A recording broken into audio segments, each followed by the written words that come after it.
Our guest today is Superintendent of the Chicago Police Department. He started as a patrolman just over 31 years ago. Our guest today is a Chicago native who grew up in Cabrini Green, not far from here, until he was 9 years old. He deserves enormous credit for the repeat gun offender laws recently enacted in Springfield, which started right here at the City Club of Chicago. Give him a round of applause for that. He led the charge down there. He led the charge and got the job done. Ladies and gentlemen, Eddie Johnson. Superintendent.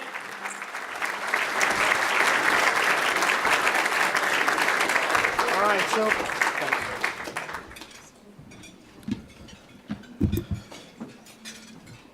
Good afternoon.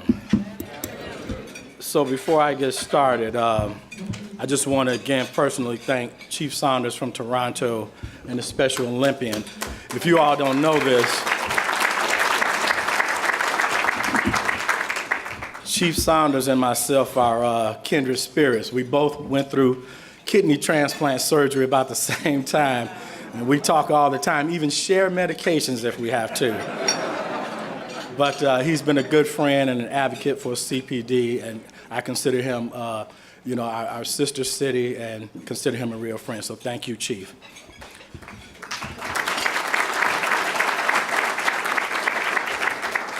And before I forget, we're coming down to the end of the Rahm Emanuel administration.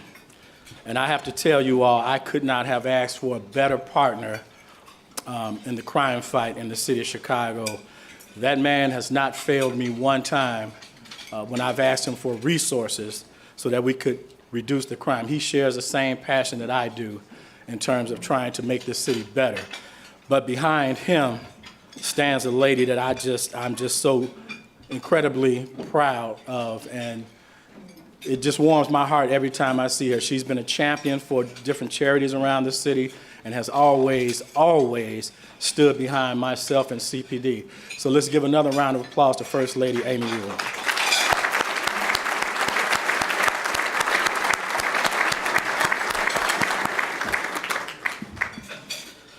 So it's an honor to again address the City Club of Chicago as the Superintendent of the Chicago Police Department. I'm here today again with Chief of Toronto's Police Service, Mark Saunders. So please forgive us for having to leave and keep this brief, but we have to go over to Soldier Field. Special Olympics began here in Chicago, and last year the Eternal Flame of Hope was dedicated to mark the 50th anniversary of the Games that were founded by the late Eunice Kennedy Shriver, the sister of the late President John F. Kennedy. The founder of the Special Olympics was inspired by her own sister, Rosemary.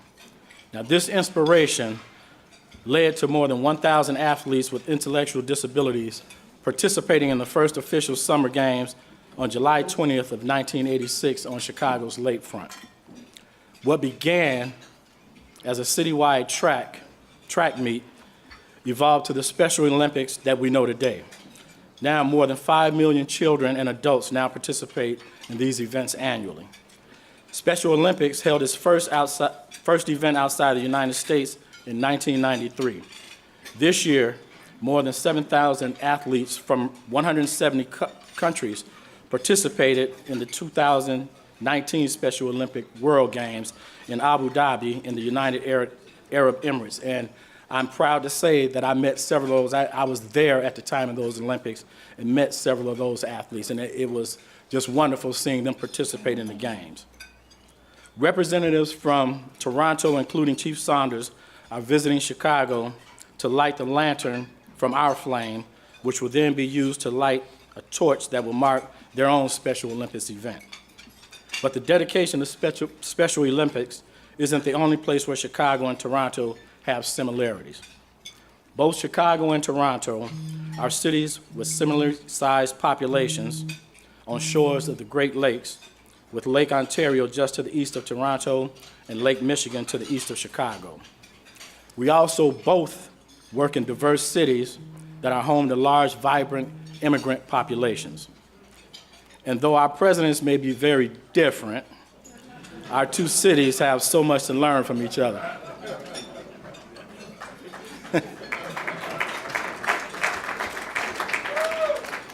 I often tout our police force to visiting dignitaries and tell the story of my appointment as superintendent in April of 2016. This was a challenging time for CPD, the communities that we serve, and the city of Chicago. Those communities are still reeling in the wake of several high-profile shootings. Frankly, many people just didn't trust the police. So when I took the job, I vowed to do everything in my power to change that perception. Now it helps to have a partner when making an ambitious goal of this sort, and Mayor Rahm Emanuel has been firmly in my corner since handing me the keys to my office on the 5th floor of 3510 South Michigan. Together, we made a commitment to make a community policing a priority, because after all, CPD can't do this alone. We can't do it independently of the communities that we serve. We need to have partners in all of those neighborhoods. And I also believe that the Bureau of Patrol is the backbone of our department. Officers within this bureau know the importance of being visible within the communities that they serve. Simply stopping to say hello to someone can make all the difference in the world should they ever need to respond to an emergency call at that same location. But how do we free up officers to have these meaningful conversations when our officers receive constant calls for service on the radio throughout their shift? I believe that the District Collaboration Officer Program might be the answer to that dilemma. The program began in New York in 2015. Now it's been part of a pilot program in the 25th District or Grand Central District on the Northwest side since January. And it seeks to free up officers from their radio obligations to have meaningful conversations with residents. This idea is to identify chronic problems within a community.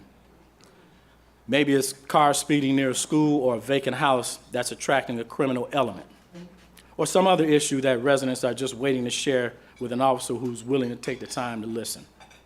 The 25th District now has 10 dedicated officers committed to this effort.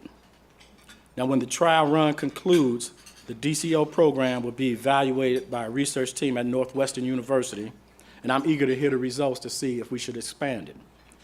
Community engagement is certainly a key factor to CPD's success, but manpower also plays a major role in keeping our city safe. And again, Mayor Rahm Emanuel has been an invaluable partner and committed to growing the rank and file of CPD. Together, the mayor and I pledged in 2016 to add 970 new officers to the department over a 2-year period of time. These additions came on top of replacing officers who had either retired or just moved on from the department.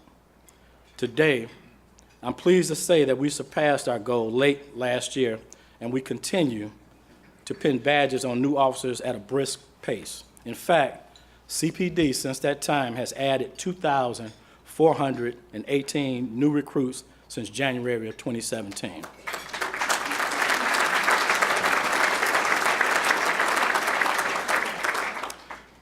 These new additions come on board eager to make Chicago a safer place to live, work, and play. CPD has learned these fresh faces we have partnered these fresh faces with seasoned officers who can guide them along their way. Our field training officers work with the new recruits for a minimum of 81 days before they're assigned to their own beats. This allows officers to get hands-on experience with a variety of law enforcement duties, from writing traffic tickets to apprehending offenders. The department also announced changes to its command staff last month. In all, 2 chiefs, 4 deputy chiefs, 2 executive officers, and 9 commanders were assigned throughout the city. Now, I know most of these new leaders personally, and I can tell you that I believe they'll bring fresh perspectives to the Chicago Police Department. Some of these appointments are replacing CPD veterans who have entered into their retirements. We all are in debt to those officers for their years of service, and I thank them deeply. The third piece of the puzzle that Mary Emanuel and I have made a priority is new technology. Chicago has become a technology hub in the world of policing. We debuted our first Strategic Decision Support Center, or SDSC, in January of 2017. This dedicated technology room combines gunshot detection systems, both city and privately owned security camera footage, and mobile technology into one nerve center. These SDSCs are now operating in 20 of the 22 police districts throughout the city. Here, officers and analysts are able to monitor hotspots in search of crime. These technology hubs are also helpful in responding to calls for service, as all cameras within an area can be focused on a particular address at a moment's notice. The information captured by these cameras is then immediately relayed to responding officers in the field, and I've seen firsthand how these SDSCs have picked up the sound of gunshots, and we've captured the offender holding a gun on camera and been able to relay the address and the description of the offender to officers while they're en route to the scene. In this world of modern technology, we are no longer solely dependent on 911 calls. And that's not to say we still don't rely on these emergency calls. So if you see something suspicious, I continue to urge everyone to call 911.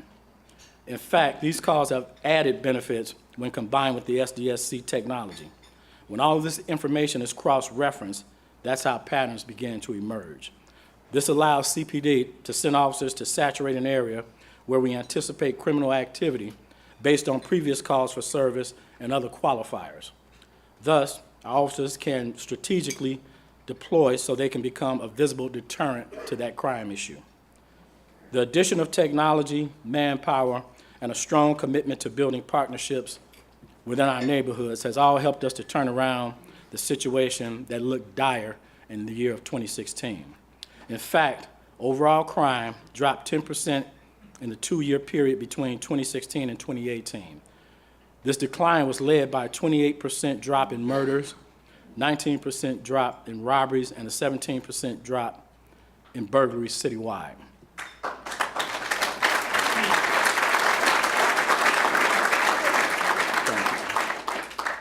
Shootings are also down 32% for the 2-year period ending in 2018, and in my opinion, that means that we're definitely doing the right thing and we're heading in the right direction. In fact, our SDSC rooms have been so successful that we've now built a similar room just for detectives. The first area technology center was installed in Area South this past March. These rooms are more focused on gathering evidence against offenders as detectives build cases against them. They're equipped with special technology that can quickly cut through various formats to gather video footage from all makes and models of security cameras.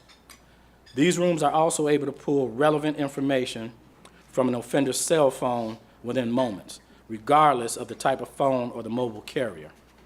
The idea here is to improve CPD's clearance rates using the same formula that has been successful in tackling violent crime across the city.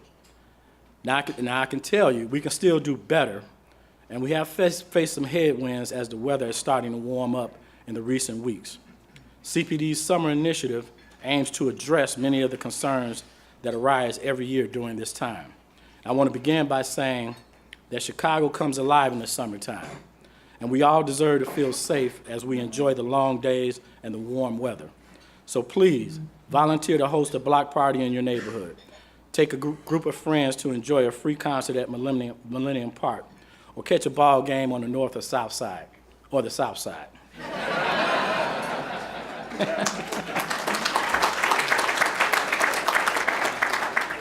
I'm gonna get in trouble for that one. Meanwhile, CPD will be working hard to keep you safe. Our plan will again rely on the data from the SDSC rooms that I previously touched on. It also includes several seasonal deployments, including the summer mobile team, saturation teams, gun teams, bicycle teams, and more. These teams can be assembled quickly and deployed to areas of immediate concern, or they can also patrol an area we know is going to be popular, such as the beachfront or large festivals like Lollapalooza and the Taste of Chicago. We've also created a special mass transit team to patrol train stations and bus stations. Added foot patrols are also planned for Chicago's business and entertainment districts. On a more somber note, I'll be traveling to Washington, D.C. later this week to attend the National Police Week. This is a time when the nation comes together to pause and remember and bestow its highest honors to officers killed in the line of duty. It pains me to say that this year's ceremony will honor Commander Paul Bauer, Officer Samuel Jimenez, Eduardo Marmoleo, and Conrad Gary. The commanders of these slain officers and I will personally escort the families of the fallen to these national events. More than 200 Chicago police officers have volunteered to travel at their own expense to support the families as they take part in memorial events and meet with the President of the United States, congressional leaders, and federal officials. Tomorrow, a motorcade will depart from Chicago Police Headquarters on Friday morning. And I ask you for your prayers for these families as they process their grief. Thank you all for your time today, and now we'll take questions. Thank you all.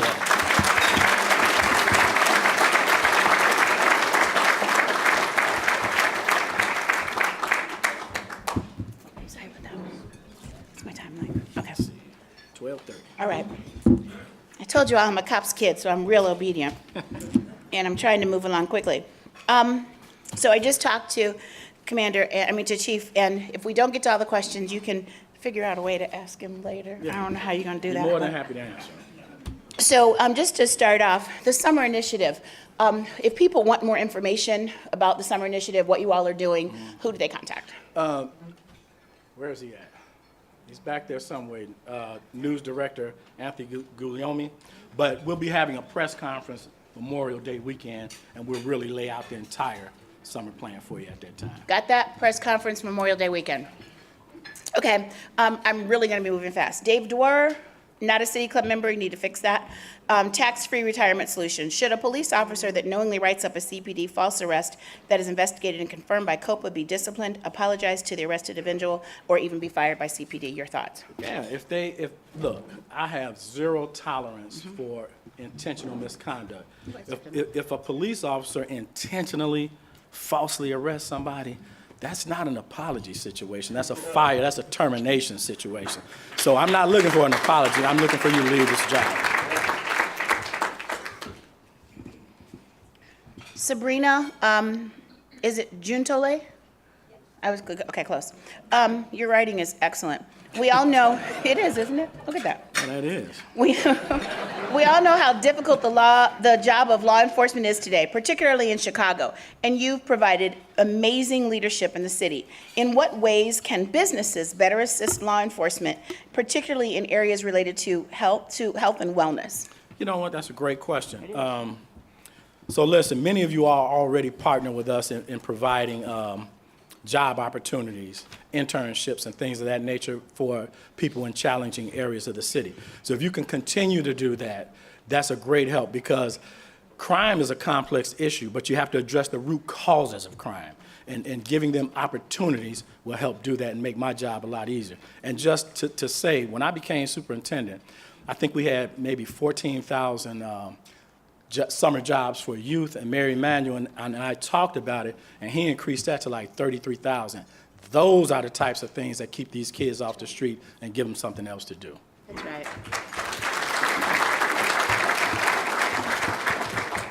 Just a shameless plug, give these kids some jobs, give them something to do. I know in the finance world, we spend a lot of time preparing ourselves internally through some of the mayor's programs and some other things. Give these kids some jobs and get them off the street. So this question kind of goes to that. Ellen, I'm going to ask your question. What is the plan to address carjacking? There was also another question in here that talked about the kids that came downtown and what was going on with that. Can you talk a little bit about that for age 16 and under? Okay. Are there any programs? So I'm getting older now, so my memory ain't what it used to be. Okay, so I'll do the carjacking thing first. So I'm pleased to say, since we initiated the carjacking task force last year, our carjackings in the city of Chicago have come down substantially. I think we're at about a 14% drop from where we were. And, U.S. Attorney John Lausch has done a great job because he's taken some of those cases federally, and I think that's sending the message that we just won't come after you with state charges. Now we'll come after you federally for carjacking. So our carjackings are way down. So that's a good thing. As far as the groups of kids coming downtown in the summer months, that's a complex issue because we have to stay within the framework of the Constitution. Those kids have a right to come downtown unless they're committing criminal acts. So we're right now in the process of devising a plan that would give those kids an alternative. But I will tell you all unequivocally, you come downtown, or for that matter, anywhere in the city, and you misbehave, then you're going to be held accountable. And I think that's the key to all this. You don't want to treat a juvenile like you would an adult, but there still has to be some accountability when they do that. So I think the plan that we're coming with, I'm not going to tell you yet, but I think you all will be pleased with what we've come up with because I think that will really tap this down once and for all. And so that goes for the kids coming from South and West Sides, that goes for kids coming from the suburbs, that goes for Lollapalooza, that goes for... Doesn't matter. Okay. I specifically asked that because there's some clarity that may have needed to be asked No, around. I'm talking about all children. It doesn't matter. We don't target people by their race or ethnicity. We target them because of what they're doing. If you come down there and you act like you have some sense, have at it. But if you come down there and commit criminal acts, you will be held accountable, period. That's fair. Amber Schmock, are you here from Access Living? Oh. I didn't put a question about, there's somebody else named Amber. Somebody's using your name. So there's another Amber Schmock from Access Living. It is not Amber here. So it's not Amber. Could you address what CPD is doing to... Sorry, I think I it's digital. It's okay. Go. It was her. Her twin, her evil twin. Could you address what CPD is doing to engage with people with disabilities on disability issues aside from those of mental health? Good question. Okay, so we have external partners that we partner with, and with people with disabilities or mental health challenges, we go to their residence sometimes with those external partners, and we'll provide resources to them. And I tell you, the chief and I were talking on the way over here about when we came on the job of law enforcement officers, over 30 years ago. Back then, our mission was pretty clear in terms of we just focused on law enforcement and arresting bad actors. Now, unfortunately, almost all the societal ills are dumped at the doorstep of police officers. And quite frankly, we're not equipped to deal with all of that, but we do have a lot of external partners that help us in those particular areas. Spencer Stern, are you here? You know the rule. If I don't see you, you don't get your question asked. I saw him. And he's a member, so he gets a pass. Can you discuss how the CPD is enabling technology to enhance community policing and activities? Yeah, so our technology, we are on the cutting edge of technology in law enforcement now. So the community policing aspect of it is front and center. So what we do, when people hear about police departments utilizing technology, they get nervous sometimes. So our community policing office has brought those individuals into these police districts to actually see what we do, to put them at ease with it. And once they see that, they actually partner with us and they go out into those communities and address the concerns that their other community residents might have. And that has really helped ease that privacy concern that people had. Ruben Franco, are you here? Better wave your hand high. Australian Consulate General from Chicago. Wonderful. What is the biggest challenge in rising above the negative national opinion of Chicago's gun violence? How do you balance the approach to combating gun violence in Chicago? Police strategy versus advocating for state county police reform? In terms of reform, we're in the midst of the consent decree. And I think the mayor and I really made a concerted effort to not have the consent decree where it was done to the police, but rather with the police. And if you all didn't notice, many of those recommendations that came from the Department of Justice, the rank and file officers are the ones that made those recommendations. So they want to be better. They want to be the best that they can be. And I think they're showing it. What was the first part of that question? That is drop one.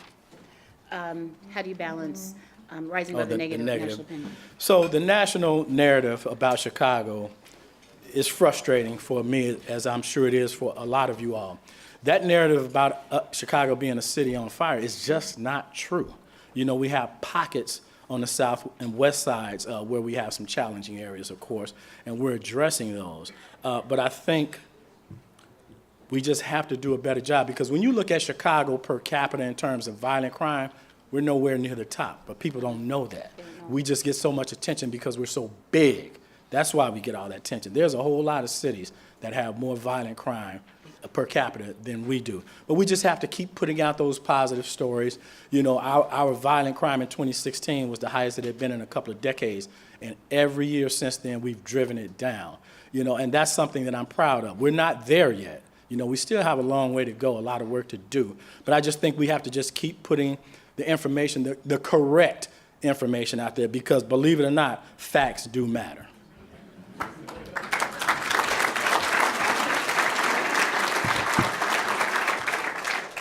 Do we have any other cops here today? So they're all busy working. Hey, we're keeping the city safe. All right, okay, that's fine.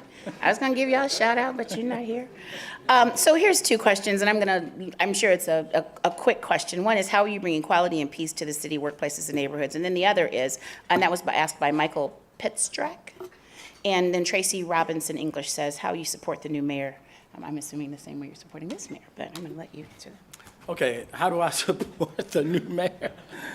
Listen, I've had a wonderful 3 years with Mayor Emanuel in terms of trying to do the right thing for the city of Chicago, so much so that I now consider him and the First Lady friends. So when the new mayor comes aboard, you know, we've had in-depth conversation, and she believes in public safety and CPD just like I do. So I think it'll be a fairly seamless transition. You know, I think that she supports the things that we're trying to do, the technology that we're utilizing, and we'll just continue to move forward. As far as the workplace violence, I think what we need to do a better job of is for workplaces that have large employee populations, we have to do a better job of doing active shooter training. And for those of you that don't know it, our SWAT team constantly is doing active shooter training with hospitals, schools, and things of that nature. So if you want to participate in that, just give us a call, and we'll be happy to set that up, because I think the more informed everyone is in terms of what to do, then we might not be able to prevent that first shooting, but we can certainly prevent the major loss of life. So Shira Rivette from Chicago Children's Advocacy Center, she is here, asks this question. Thank you for your investment in investigators of child sexual abuse. Do you have any insight on how several harms against children can be prevented? And then we have one more question that we're going to be able to get to. You know, that's a real touchy subject for everyone. You know, when you talk about crimes against children, I think that tugs at everyone's heart. But what I will say is this, you know, because a large majority of that stuff occurs inside the household. You know, when you've heard me say parenting is at the key of us being able to reduce a lot of violence in this city, it's true, because a lot of this stuff starts at home. But I also say, if you know someone that's struggling with being a parent and you know how to be a parent, reach back and help them, because sometimes they just don't know. At the same token, when you see things that just seem a bit off at your neighbor's home, call 911 and let us investigate it. Let DCFS investigate it, because if you don't say anything, then we're putting that child in harm's way. So if you have that, God gave you instincts for a reason. He really did. So when you see things that are of suspicious nature with neighbors or coworkers or whatever, let somebody know. I know Shara's in here somewhere, I just don't see her. Oh, there she is, right there. You have a police department actually in the advocacy center, so. Yes. Yes. Okay, so Pam Clifford, are you here? I was like, please be here, because this is a good question. Pam is a Chicago resident, and she says, this month marks your 31st year as Chicago Police Department. Police officer, I'm sorry. The last 3 years as superintendent. What do you want and expect your legacy to be? Not that you're going anywhere, but. Right, you're kicking me out already? No, not at all. Not at all. You know what? When the time comes for me to leave, and it will come, what I want people to know is that I care deeply about protecting this city and keeping it safe. You know, because I would tell you all this. I want so desperately for the Chicago Police Department to be a department the entire city can be proud of. And we're on our way to that. We're not there yet because it's hard to correct years and decades of mistreatment in some of these communities, but you can't correct it if you don't acknowledge that it was there. I've acknowledged it, that we have treated parts of the city and the African American and Hispanic communities inappropriately. And I just want people to know we might not get all the way there before I leave, but we're a lot closer than when I took this seat. And that's what I want people to know.